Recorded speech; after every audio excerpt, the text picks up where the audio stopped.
መልካም ሰኞ ማለዳ እንዴት ናችሁ? ምናልባት ሳምንታችሁን በፍርሃት፣ በጭንቀት፣ ባለመፈለግ ስሜት እየጀመራችሁ ይሆናል። ለእናንተ መልካም ዜና አለኝ። እህቶቼና ወንድሞቼ እናንተ የተመረጣችሁ ናችሁ። ምንም አይነት ፈተና ከፊታችሁ ቢጋረጥም እንኳን ፈተናውን ለመጋፈጥ አቅም አላችሁ። እግዚአብሔር በሚያስፈልጋችሁ ነገር ሁሉ ያስታጠቃችኋል። ጥንካሬን፣ ጥበብን፣ ሞገስን ሁሉ ይሰጣችኋል። ይህንን እመኑ። አለመቻላችሁን አትመልከቱ።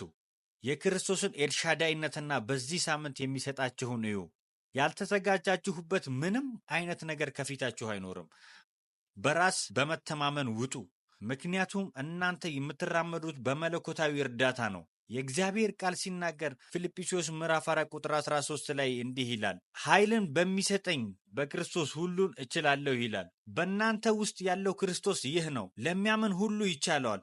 ጳውሎስ እንዳለው ሁልጊዜ ደስ ይበላችሁ፣ ደግሜ እላለሁ ደስ ይበላችሁ። ይህንን አውጃለሁ። በዚህ ሳምንት በተሰማራችሁበት ስፍራ በማያጋጥሟችሁ ፈተናዎች ሁሉ እግዚአብሔር ኃይልና ብርታትን፣ ጥንካሬን፣ ጥበብን፣ ማስተዋልን እንዲሰጣችሁ ይህንን አውጃለሁ።